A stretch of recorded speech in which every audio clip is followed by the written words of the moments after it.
And welcome into another episode of Tiger Territory, part of the Foul Territory Network, a Detroit Tigers podcast. I am Kieran Steckley. With me, as always, a man who just recently turned down the Penn State head football coaching position to do this podcast. Really grateful for that. He is Cody Stavenhagen. How you doing? Believe it or not, I think I would take that job just for the buyout when I inevitably get fired, but I guess not everyone agrees.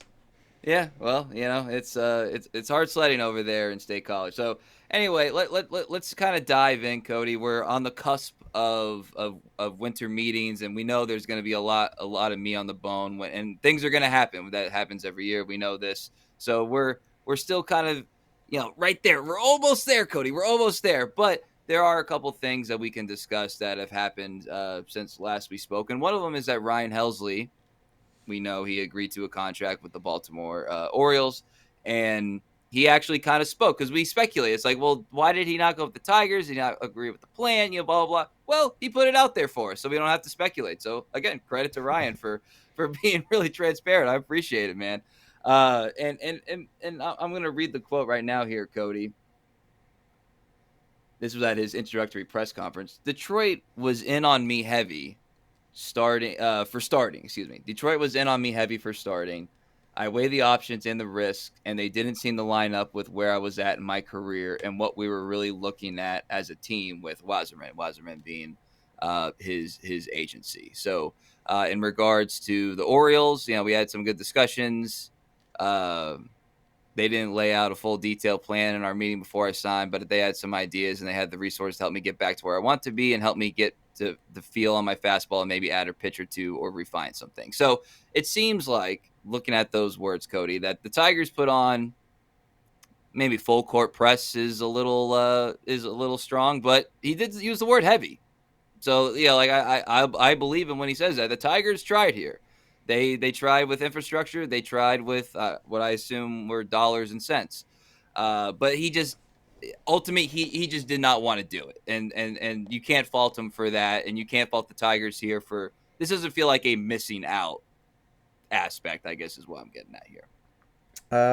Yeah, I don't know. I still think it's unfortunate Helsley didn't sign. I think it's interesting. He said it wasn't worth the risk. There is some degree of risk making a transition like that. But I think his future earning potential would be greater if he were able to successfully become a starter. And again, if it didn't work in Detroit, I believe part of the plan was, okay, we'll send you back to the bullpen. Now, it does sound like he's kind of getting handed a ninth inning job in Baltimore and probably more of a traditional ninth inning role than anyone would ever have in Detroit. So maybe that was part of it. He is sticking with the familiarity of what he's always done. But as we talked about at length last week, it puts the Tigers in an interesting position. Framber Valdez is out there. Ranger Suarez is out there. Two pretty good lefties you could pay up for. But if you don't get one of those two, where are you turning? Where are you pivoting? Michael King, he's the name the Tigers have been linked to the most. There is some legit interest there. A lot of teams like Michael King because he has really good stuff. And if you don't get him, then you're shooting toward that middle part of the market, which I think can be pretty dangerous. We'll see what kind of year Helsley has. Maybe the Tigers will get someone who will end up better. But as it stands, I just think it's unfortunate that this didn't come together. It was a good idea from the Tigers and other teams who were thinking along those lines. Yeah, and I would imagine that this is not probably one of the first, and it won't be the last kind of guy that they, at least internally and even get to the point of making that full court press to try to do this, because again, this is a front office that is not afraid to think outside the box for better or for worse. So some in the industry are pointing toward Brad Keller as another reliever who convert to starting. Had a real nice year with the Cubs last year. Last offseason, the Tigers had some level of interest in Michael Soroka, who had somewhat been a swingman and converted to starting. Did not have a very good year, but he could be another name to watch if you're looking for something like that. Be really interested to see if they have another creative option up their sleeves as opposed to the cash money option that it might take to get another guy of this caliber. Yeah, and I also like what you mentioned there about King, and it's like that top of the market. I really do feel like that's gonna slide down fast, and we've talked about this before, but there's a very real possibility that you're at the dance looking for a date, because like everyone was asked pretty quickly, so like I do kind of have I have a little bit of anxiety about that, as we get into winter meetings. But I did want to make note of this too, Cody, because sometimes like this is something we know, but we don't always kind of get it spoken that frankly. So I like to kind of like emphasize it a little bit. And in the quote from Helsley, what we were looking at for as a team with Wasserman. So like sometimes it's worth remembering, but these guys, like, they're not just agents that like negotiate contracts. And we talked about this with Tarik Skubal a little bit last year in his relationship to Boris Co, which is like these agencies kind of operate as their own baseball information systems, and Mm-hmm. then and I don't say dictate, but they steer in, as a part of their service for their clients, they steer in a direction that it's like their internal numbers match what the teams, are saying, and blah blah blah. It's not just like, all right, we offer you this many years and this many $1 million. Actually, here's our counter offer. We want this many years, this many $1 million. It's a lot more complex with that. And so the fact that he mentioned that, it was like another light bulb moment. It's like, oh yeah, duh, but we don't like talk in those terms as much. Does that make sense? Yeah, absolutely worth pointing out. Something not a lot of people probably realize is agencies, particularly the big ones, have very robust. They have their own scouting departments. They have their own analytics departments. They are looking at very similar things teams are to make these markets happen, to help develop their players, and to ultimately play matchmaker in free agency. So maybe that played a role here. Ryan Helsley's agent is Nick Chanik of Wasserman. That happens to be the same agent as one Javier Baez. So there's a lot of familiarity with the Tigers and Scott Harris and AJ Hinch and what they are all about. This is an agent they know well, and he knows them well. I don't think that means anything negative about the Tigers or the relationship, but as Helsley said, sounds like they were looking for something different. Sounds like they were most comfortable with him being a closer. Yeah, I agree. Sorry, I'm fighting off some spam calls right now. Don't they know I'm recording a podcast? Anyway, uh, let's pivot to what we talked about last week, Cody. I gave some trade ideas for acquiring Catel Marte, and our social media team put out a video of one of my proposals, and I gotta say, and I mean this as like a compliment, this was not popular. Like, it was not popular. I'm just going to kind of read some comments. Not pumped about this when second base is in a position of need. Rather keep these guys for other options. That's from Ron. From Chelsea, there's like 8 A's in there. Anyone trading Melton for a position like that is out of their freaking minds. So there you go. No thanks. Pitching his area of need. Don't want to give up a pitcher. Don't need I don't even want to say this because I don't know if that's true, but accusations personally about Marte as it comes to being a ball player. A couple Bugs Bunny gifs where he's like yelling no. Let's see. A couple people did it. Somebody said this was mean. Nobody wants Max. I like Max. I don't want to disparage Max like that. Friend of the podcast. I put him in there because I value him as a prospect. Um, every team is asking for Melton, and Harris ain't giving him up. We should be prepared for another mediocre offseason. I wouldn't give up on Melton either. This is from Misunderstood Mastermind. So I tried oddly to tell appropriate. you. Tried And to tell you. Not let's trading Troy see. Melton. Some people wanted to get rid of Green instead of That's instead of like Colt Keith. But yeah, basically the consensus I got from the comments, Cody, is that the fan base is very high on Troy Melton.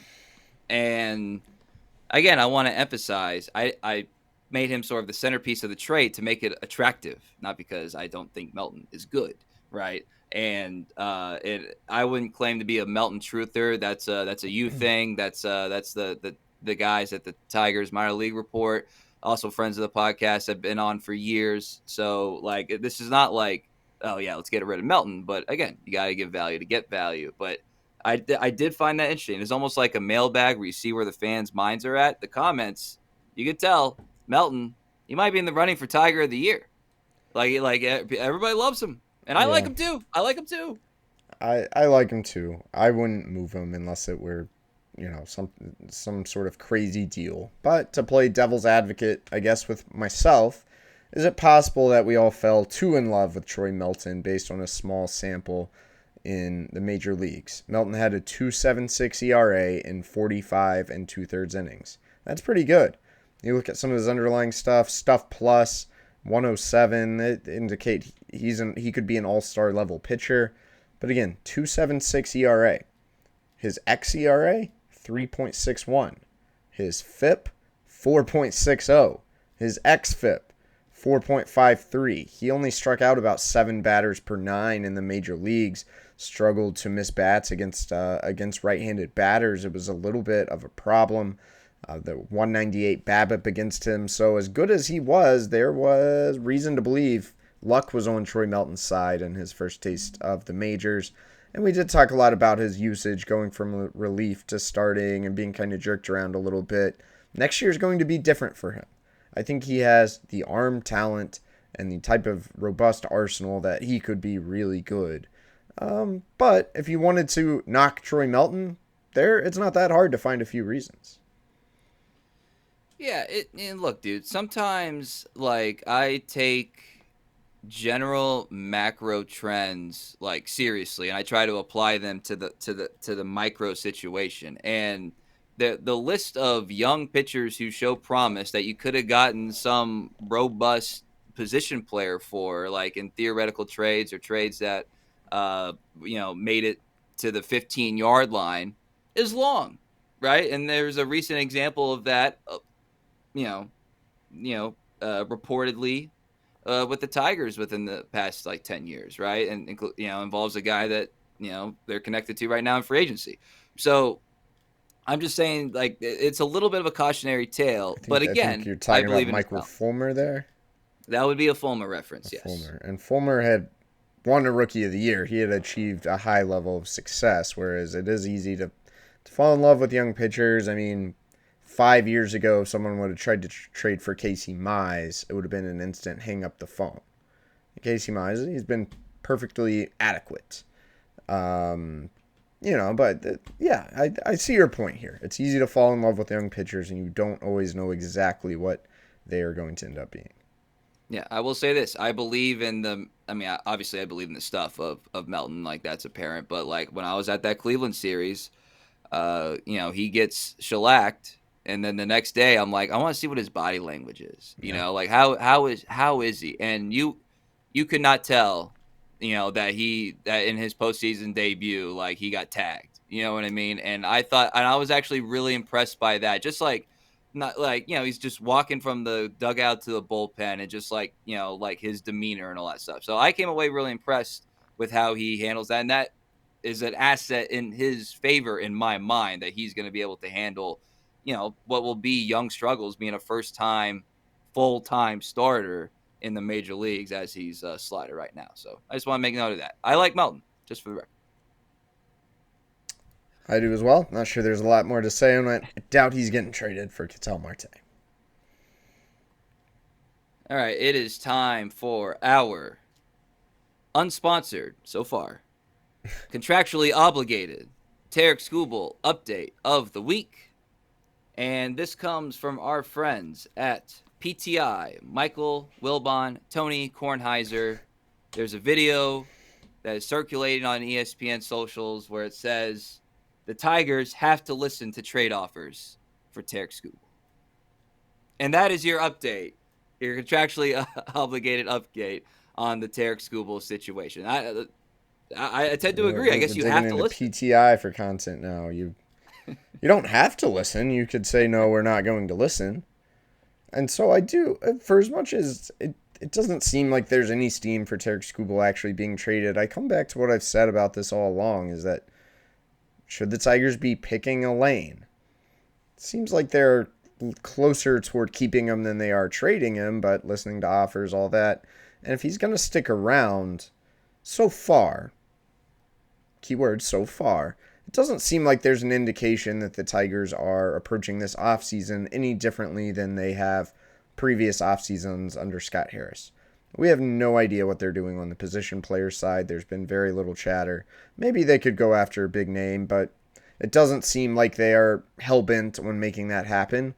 And pitching wise, again, there's been no tangible connections to them at the top of the market for a bona fide number two like a Valdez or a Suarez. It seems like they're playing the middle ground a little bit, which does worry me. So on, that's funny. It's a great setup here because ESPN put out their like pre-winter meetings rankings, and the Tigers are about where you expect. They had them number 10, and they're 57% to make the playoffs, 4.2%. Obviously, this is meaningless, but 4.2% to win the World Series. But this is from Bradford Doolittle, who basically just copied what you said right there. Here's what the Tigers should do this offseason. That's like the to-do section. First, the Tigers need to not trade Tarik Skubal. That's easy enough to do. Signing him to a fat extension would also be nice. Otherwise, what are we doing here? so, so there you go. That's a pickle lane. That's a pickle lane. A couple sentences right there, Cody. And then I will mention. They talk. He mentions that the Tigers are going to rely on young hitters to continue to progress. We know that. But in terms of adding somebody to the roster, he throws out the name Isaiah Kiner Falefa. Isaiah Kiner Falefa. And I did a little research on that.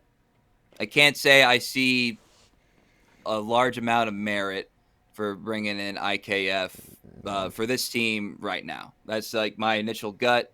He does not strike out. That's a good trait. We have, if you're watching on YouTube, we have his Fangraphs page up, and including with projections, if you're interested in those.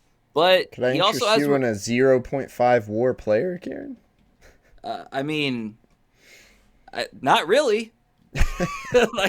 like, no offense, bro, but like that doesn't, like, that's like the definition of not moving the needle, is it not?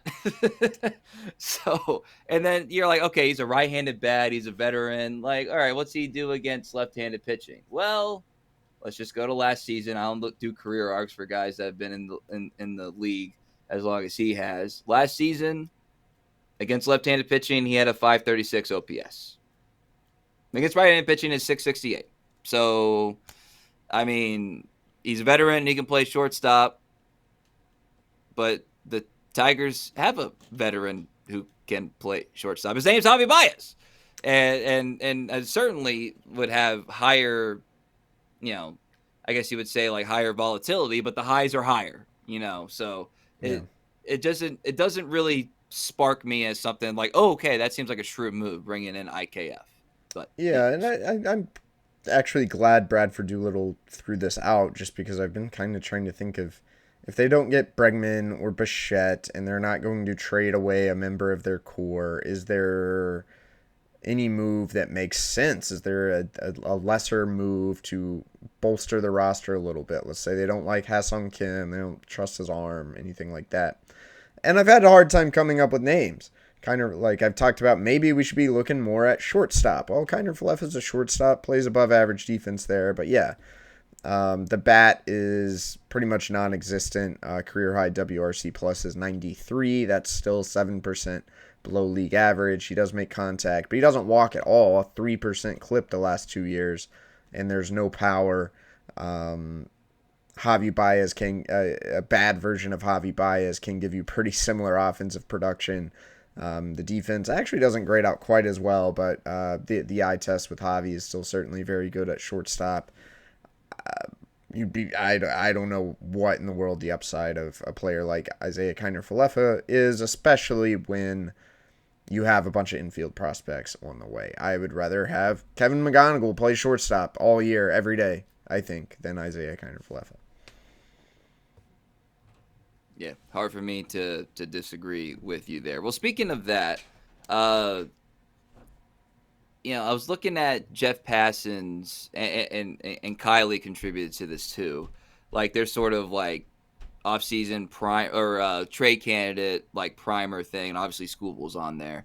But there's a lot of outfielders that fit this category, and almost every outfielder that was in the top 12 or whatever, like, again, they're not saying sources say, they're just saying best fits. So it's Yeah. independent of anything that, they're not like reporting interest or anything. So I just want to make that clear. But almost every outfielder in there, from the Buxtons to the Durans, like, gets mentioned with the Tigers as a, best fit team. So we agree that there's like crowdedness in the infield, and we don't talk about the outfield as much because they're all young and, kind of guys that at least some part of it you like kind of are banking on to kind of lead your team a little bit. But I guess I can't rule it out. Like, bringing in an outfielder, I can't say is like a bad idea, right? Because you had, like, you don't know what you're going to do with Parker Meadows. I'm not really sure what water finding its level is for Riley Green. And then how much can you trust the health and the defense of a Tarik Carpenter? So, like, in a way, it does make kind of sense to attack the outfield as a point of improving your team, unorthodoxly, I guess, in somewhat of a way. But does that make any sense to you? Do you see, like, as something that, like, the Tigers could do, is like target like an outfield name via trade, or even free agency? I guess we can't rule out free agency either. Since you said unorthodoxly, I'll use a double negative. It doesn't not make sense. Like, if you could upgrade your outfield, why not? The problem is it doesn't leap out at you as their biggest need. Riley Green, love him or hate him, pretty talented young player in left field. Tarik Carpenter, imperfect as he is, pretty good player in right field with Winsel Perez, who does a lot of good things. Parker Meadows, flawed as he is, a lot of upside there. Matt Vierling's going to be back this year. You have a pretty solid outfield as it stands. So what is a clear upgrade, and who's going to play less as a result? I would almost think it would have to mean somehow trading a Riley Green or a Tarik Carpenter, which I don't really see happening. If you were going to bring in some sort of upgrade, center field does loom as the one position where I could be talked into it, and we've talked about Jarren Duran before, and I think that could make some sense. I just don't know what the price tag is, or what it Probably would high. take to exactly. So not counting on that happening either, but I think center field is somewhat of a need. I just think there's only a select few center fielders I would rather have than just rolling the dice on Parker Meadows with some Javi Baez and Matt Vierling to back it up. I don't think the Tigers are going to pay Kyle Tucker, but if they wanted to, would they be better for it? At least next year they would. So that's kind of the argument. It's kind of a team building philosophical view. Sure, they could be better in the outfield, but it doesn't seem like the way Scott Harris and company have aimed to build this roster is by making something that's good, going out proactively spending or giving away assets to make it better. They'd rather let these guys continue to develop. There's one name that you didn't mention in there that, I guess kind of figures to be somewhat of a factor, and certainly a factor in any decision making that would be involved with trading for an outfielder, specifically an up the middle outfielder. That'd be Max Clark. He's Like, coming too. Now, he he's can coming always too. move to right in a couple years if you have another plus center fielder or vice versa, but that's part of the equation, sure. Yeah, and I think with the McGonigal hype, it's funny. Like, the Clark hype is kind of trailing.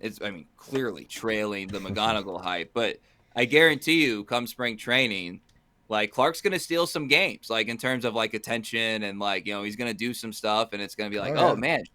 man, should they blah blah blah, like. And I don't.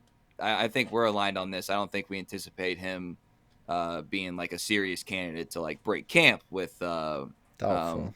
with the Tigers, for many reasons, and a lot of them the same as McGonigal, but McGonigal seems to have a cleaner path to playing time, at least initially. But we'll see. I guess you can't rule anything out. You cannot rule anything out. All right, let's wrap up with this, Cody. You had an article that published in the Athletic that's a great primer for what we're about to experience as baseball fans and observers, and that's you tallied some bad contracts. So I'm kind of curious. You listed them, worst contracts in baseball. You had some honorable mentions in there. Some of them are, you know, going down memory lane with like, oh, remember when you wanted that guy, as a fan. So it's a two-part question. Number one, like, how'd you kind of siphon all this out with the process? And then two, how much did Scott Harris pay you to write a cautionary tale for giving out expensive and multi-year contracts to free agents? I received $0 for this, and that certainly was not the goal, but it was to point out, hey, there are a lot of bad contracts out there, and it's just kind of fun to rank them. Now, there are also some good contracts out there. Sometimes these things hit where you get right. I think, there was a time when I was like, yeah, I don't know if I'd sign any player for longer than 7 years. And it's because so many of those deals end up on that list. And there are becoming, I think, fewer of those when you've seen deals for Miguel Cabrera and Albert Pujols age so poorly. But sometimes that's what it takes, the extra years to get players. I'm all for players getting what they are worth. If you could sign everyone to 5-year deals at a super high AAV, maybe that would be the solution. But then someone's always going to come in and say, well, hey, I really want this player, so we're going to tack on the extra years, give this guy security. That's just how the economics of baseball work, and I don't even think that part of it is messed up, despite baseball's other problems. It's just that, hey, this sport's unpredictable. Just like you don't always know how prospects are going to develop, you don't always know how players in their prime are going to age. Some play at a very high level for a long time, and some flame out very quickly. Some, there are always red flags, and some injuries just happen. Like with Mike Trout, just got banged up a little bit, just isn't quite the same. He's still more productive, I think, last year than people realize, but he's very high on the worst contracts ranking. You guys can check that out on The Athletic. We only got one Tiger on there. It's Javi Baez. He actually went up the ranking, trended positively after a decent year that made his contract somewhat salvageable, so I think he was ranked 7th on the final list. Yeah, and again, like, you look at the dollars, and then you look at the whole, the entirety of the contract, and you realize how much you've had to change your opinion about guys like over the years just because of like what has ended up happening. We've certainly had to do the hobby reset on what's reasonable expectations for him multiple times, and that's what made 2025 so remarkable in a way. So it's a tough game. One thing I did learn from that, Kieran, talking about the dangers of the middle of the market. I think teams are becoming a little bit less likely to just throw out 8, 9, 10-year deals. You got to be really good to get that type of deal. But it seems like there's been a lot of teams, and maybe because the executives who are afraid to make those deals, instead of doing that, some of them, I'm not even talking about Scott Harris. Scott Harris so far likes his 1-year deals, maybe with a little player option.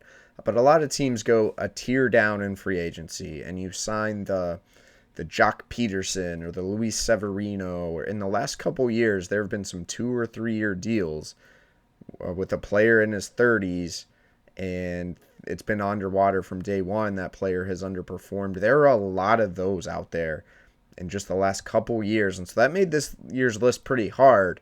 I kind of expanded the honorable mention section because there were so many 3 for 45, 2 for 40 deals, that are just really bad right now. And maybe that could always change if a guy has a good season. But I think that's a fear when you're shopping in the middle of the market. You can subject yourself to contracts like that. Just like if you're shopping at the top of the market, it can go against you.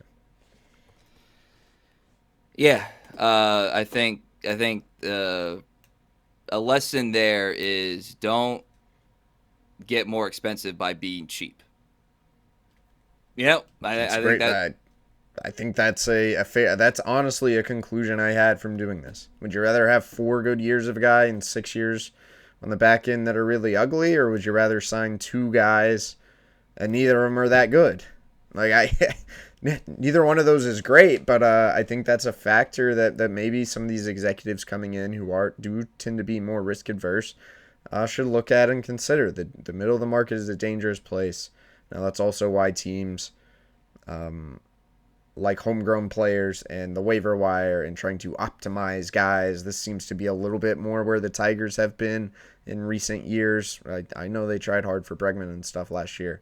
But in terms of track record, that's a little bit more where they lie, and so I guess that's kind of trying to avoid both ends of those things. And then the risk there is like, well, are you ever going to get elite talent? How do you know? So there's not one right way to do it. That's one of the beautiful things about this game. There are teams that have been built and succeeded in wildly different fashions in different markets. Um, it's just unpredictable enough to keep everyone on their toes. Yep. And we'll find out a lot more here in the next week with winter meetings. Cody will be there. We will be having podcasts, obviously, during the week to react to everything that is going on, all the updates, and we might actually get a signing or two. We'll see. We shall see. But you can follow along at Cody Stavenhagen. I am at Kieran_Steckley, pod page at Tiger Territory _ YouTube, Instagram, follow, like, subscribe. We appreciate everybody for doing so. Go to TigerTerritoryShop.com for all your Tiger Territory merch needs. So for Cody Stavenhagen, I'm Kieran Steckley. Everybody have a great day.